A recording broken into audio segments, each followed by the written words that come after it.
Chapter 6 Windhorse. Sinking, sinking, sinking, only letting go. Sinking, sinking, sinking, embody life's flow. Mystery has no equivalent. Why else would organisms grow? Secrets inseparable from the truth, arising beyond yes and no. Coming back into my state of being, I envisioned myself as this nectar that makes the great vine grow. And so what came first? Was it the egg before the hen? And this is how bees coexist with the flowers, because the interdependence of life's nectar has no end. It all goes together, and the source of life knows no threat. Was there no place I wasn't? Because this was a moment I'd never forget. Lucid in a dream, I let go of the body to embrace this nectar's nature, since I'd been absorbed into the soil to see how chaos could be interpreted with divine nomenclature. Always coming and going, I departed goodbye while also saying hello. We were on our way somewhere, but there was nowhere left to go. I had arrived. The time came to let go of those old chains. No debts left to be collected. This nectar was free from that endless game. No money to lose, no form to hold me down, and this nectar's awareness was woven within the earth when I sat up from the ground. Why, my body was completely trapped, yet here I was safe and sound. Was I God's favorite sinner? Or was I the devil's only friend around? That soil was like a soaring eagle, and it embodied time when consciousness first appeared. Not a dream like I expected, but still a far ways away from a nightmare. This was all a wonderful story. It was a pleasant feeling disguised as a scare. Gone from any karma, I'd confronted my own inner devil. Now I knew we are of the Spirit, and the Spirit can ascend to higher levels. Unloading and uncoupling, I got rid of a lot of heavy junk all at once. Without challenging it, I submitted and realized it was my ego that was the dunce. Tiny and obnoxious, it had tried swallowing me whole, but once I entered into the nectar of our spirit, I found the shortcut to heaven, and it was through my own soul. Sinking, sinking, sinking, only letting go. Sinking, sinking, sinking, infinite and unknown. Slow for the gradual, but sudden for the fast. Being and non-being, nirvana intertwined with future, present, and past. All for one, and one for all.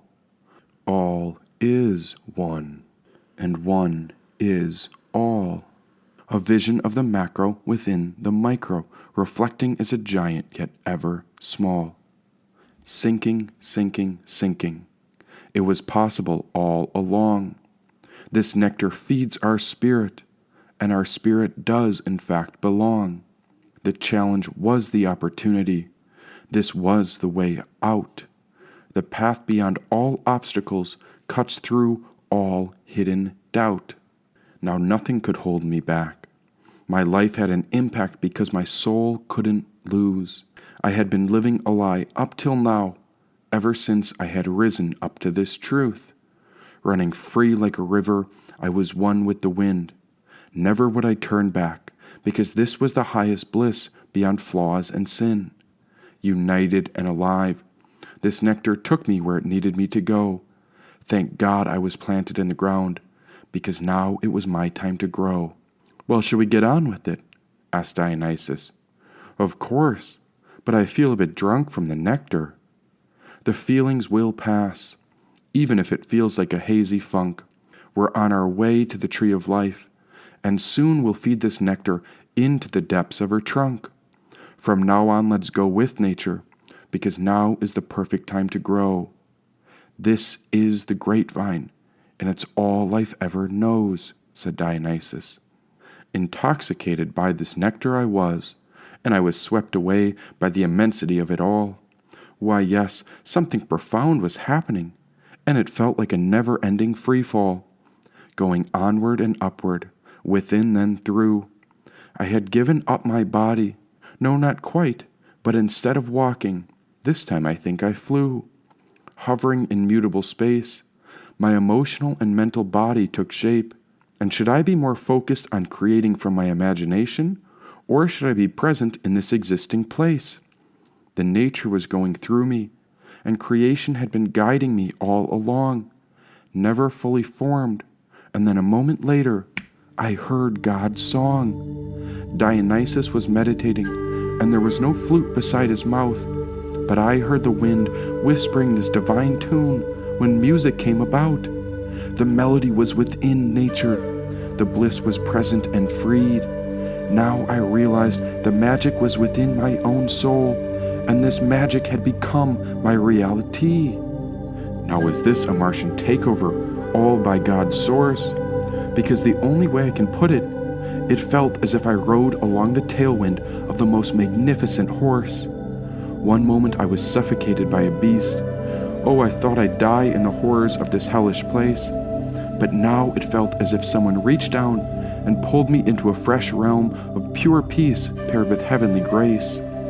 What I broke into was unknown, but the medium I passed through was a gateway into abundant energy. Free and boundless, I passed into this liberated space, but who was it that had taken hold of me? And how did I get here? This was a place I hadn't yet been, but this was a space where I already belonged, as if I had finally found the right path in. As if I rode on a lightning rod, I could see the secret of life was not to quit. There I snatched the pearl of wisdom from that dragon called time. Yes, this was the way of Windhorse, and I was riding upon it. It was the power within vigor. This was the strength behind any storm. And so I rode on the coattails of the wind, as if a feathered serpent carried my form. A tremendous treasure was concealed within this dirt, and this was the first time I pulled off the lid. Why, yes, there was a hidden network of power stretching everywhere underneath us like a secret and ancient grid. Somehow I'd found myself on a cosmic highway, and I hitchhiked to a city I'd never been. My heart center beat like a strobe light, and the more I tried to observe this network, the deeper it pulled me in. My body was here, yet gone, and my essence appeared like a horse galloping across the plains. Why, I could feel her stride running within my heart, while my brain maintained the reins. Together this horse and I made electricity. Then this power sent us through every crack and bend. We broke open into a sacred space at the center of all dirt, where this energy met all forms through one giant stem. Gazing upon the source of the earth, it was the most bountiful vitality I had ever seen. This energy was the link between heaven and earth. This was the channel between life on earth and the eternal king and holy queen. It was the source, the grapevine that Dionysus had spoken of, and I was witness to all the magnetism from which life was made. Gazing at the center of this source, I knew that the relative world was created out of divine aid. The source of Windhorse is known by those who surpass the obstacles on the profound path. This discovery of Windhorse is available to the sacred warrior. It is reserved for those who go forward and do not turn back, said Dionysus. I could feel him as if he gazed over my shoulder, but I couldn't open my eyes since the source of energy was behind my own sight. Still, I found myself stalling because the power of this nectar felt way too bright. I was on the edge of safety, and moving any closer to this grapevine meant I was at risk of the unknown. I could not quite find the courage to touch this true source yet, since I saw how it fostered immeasurable power to all that has grown. I felt so tiny and small. Now I realized how far I was from fearless, and if I moved any closer to the source this soon in my journey, the result may be perilous. The intensity you feel is from your habitual patterns arising. Do not slouch over like a coward. These fears prevent you from being present in this exquisite moment to witness the dawn of the morning star rising. said Dionysus. The glow of that source was so brilliant and bright, and so I opened my eyes where I found bugs in the mud. I dissolved back into this reality and disconnected my spirit from this pure and gracious love. I didn't want to avoid this power, for it was everything I craved to know, but I was sinking back into the cocoon I had built, the one from which my old soul could grow. The journey we are making is demanding, but there is no way of avoiding it. The only way is forward, and so we must not quit, said Dionysus. Then why do I feel so comfortable in this cocoon I've created? Of course I want to get out there and fly, but if I leave this safe space, it comes at the risk of being destroyed, and so I will stay right here so that this form of my body does not die. The vision of the grapevine began to fade as the veil of my cocoon was pulled back over me like sheets before sleep. There the source disappeared, and I began to fall into a deep slumber when the feeling of darkness appeared to repeat. And so Dionysus spoke. Do you ever wonder about the butterfly, as it too is called to leave the cocoon? There comes a time to leap into fresh air, even if that danger could be approaching soon. Anything could devour a butterfly, yet it must release the fears from old patterns before they can step free. There is daring courage that exists within us all, and yet only your choice can decide if you become all that you're meant to be.